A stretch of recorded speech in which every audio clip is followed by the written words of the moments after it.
Our problem is Julia had a very hot day and went on the roof of her 30-meter tall building to have some peaceful moments.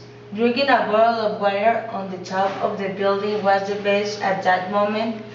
After finishing the water, a very strong wind started and thrown upward the plastic water bottle with an estimated velocity of 100 meters per second.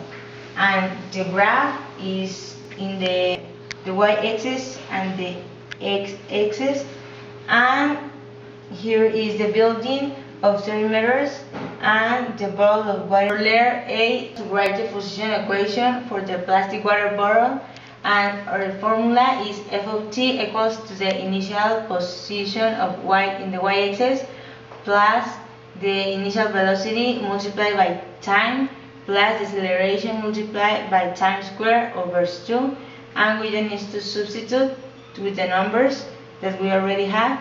So f of t is equal to 300 meters plus 100 meters over seconds multiplied by time plus minus 9.81 meters per second squared multiplied by time squared over 2.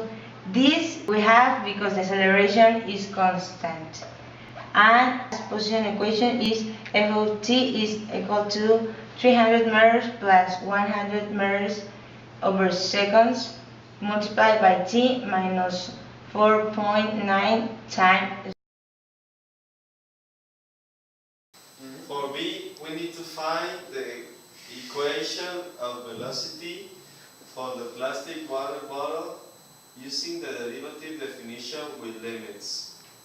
This is our position equation, and here we have our derivative definition with limits. That is f times t plus h minus f times time over h. The next step is to substitute the equation on the formula, and we obtain this result. The next step is to simplify, and we obtain 100h minus 9.8th minus 4.9h squared over h. Here we use the common factor, and we take the h out, and now we can eliminate with the h that is down. Then we got this. Then we substitute the h, that is 0, and this is our final answer, equation of velocity. It's equal to 100 minus 9.8 t. For the acceleration equation, we need to use basic differentiation rules, and in here we need to use the power rule. First, we multiply the minus 9.8 times the one that is here, but we don't write, so it's the same. And then we subtract to this one minus 1. In this case, the t is eliminated because it's 0, so the final answer is minus 9.8 because this is also 0. So this is our final answer. For the E, we need to calculate the height of the bottle after 2 seconds, that is the position. So with the position equation, we just need to substitute 2 seconds instead of time, and we do it, and we have 300 meters plus 200 meters minus 90.62 meters, and that's equal to 480.38 meters.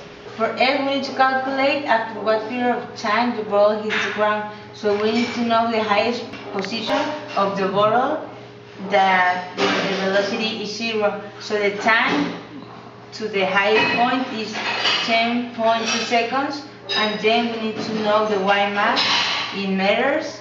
So we just substitute in our position equation, instead of time we use 10.2 seconds, and our y max is going to be 810.2 meters. So now we need to calculate the time that the bottle is going to take to reach the ground. So with our position equation, we are going to substitute with the meters that we already have, and we are going to equal to 0 because 0 is where is the floor, and we just need to pass it to the other side, and time squared is going to be minus 810 meters divided by minus 4.9, and we just need to get the square root. The time is going to be 12.8587 seconds, and we need to add the other 10 seconds that we have. So our final time to hit the ground is going to be 23.058